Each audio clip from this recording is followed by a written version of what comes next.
নমস্কার, আপনারা দেখছেন জেলা বার্তা। আপনাদের সঙ্গে আমি শান্তিপ্রিয়া।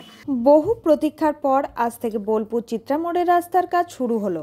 বোলপুরবাসীর কাছে সুখবর, দীর্ঘ প্রতীক্ষার পর আজ সকাল থেকে চিত্রামোড়ের রাস্তার কাজ শুরু হলো। বোলপুর পৌরসভার মধ্যে একটি গুরুত্বপূর্ণ রাস্তা এই চিত্রামোড়। চিত্রামোড়ে প্রতিদিন প্রচুর মানুষ বিভিন্ন ধরনের যানবাহন চলাচল করে। আবার চিত্রামোড়ে শুধু যানবাহন চলাচল করে তাই নয়, এখানে অনেক ডাক্তারবাবুদের চেম্বার আছে এবং প্যাথোলজি সেন্টার, স্ক্যান সেন্টার শুরু করে বিভিন্ন ধরনের চিকিৎসা ব্যবস্থা এখানে আছে। তাই বহু রোগী এবং রোগীর পরিবারের যাতায়াত। এছাড়াও চিত্রামোড়ে বিভিন্ন ধরনের ব্যবসায়ীরা ব্যবসা করেন, তাদের প্রচণ্ড ক্ষতির সম্মুখীন হতে হচ্ছিল। আজ সকাল থেকে কাজ শুরু হওয়াতে খুশির হাওয়া বইছে ব্যবসায়ীদের মধ্যে।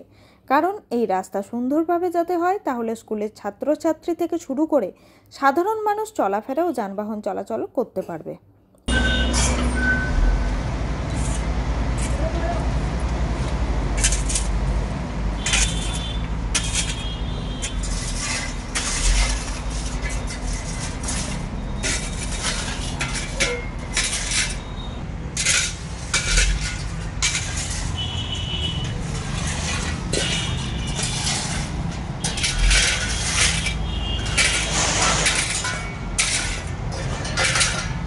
পর আজ থেকে চিত্রামোড়ে রাস্তার কাজ শুরু হলো, কি বলবেন, কেমন লাগছে? অ্যাকচুয়ালি এটা ভালো লাগার কিছুই নয়। আমাদের রাস্তা আমাদের হকের জিনিস ছিল, হয়নি, সেটাকে তাদেরকে জানান দিতে হচ্ছে। এটার থেকে বড় লজ্জার কথা নয়, এর থেকে বড় লজ্জা কিছু হতে পারে না যে আধিকারিকদেরকে আমাদেরকে বলতে হচ্ছে যে সাহেব আপনি আপনার কাজ করছেন না, ভুলে যান যে আপনি কোনো officer, because you are my servant, আর সার্ভেন্ট কাজ করবেন, এটা আমাকে তাকে জানান দিতে হচ্ছে। এটাই আমাদের কাছে সবথেকে লজ্জার কথা। তবে রাস্তার কাজ শুরু হয়েছে। আমি আমার বোলপুরের যারা আধিকারিক বা কি বলবো রাজনৈতিক পোস্টে যারা আছেন, যাদের দায়িত্ব আছেন,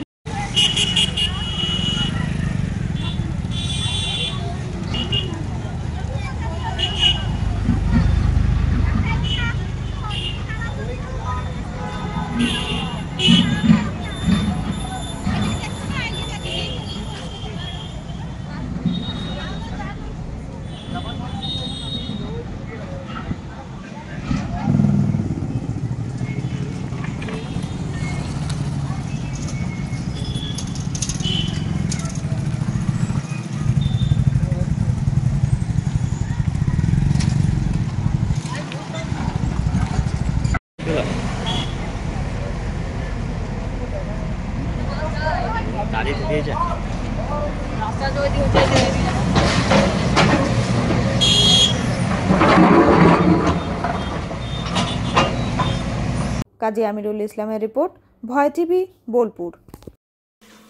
আজকে জেলা বার্তা এই পর্যন্তই। নমস্কার।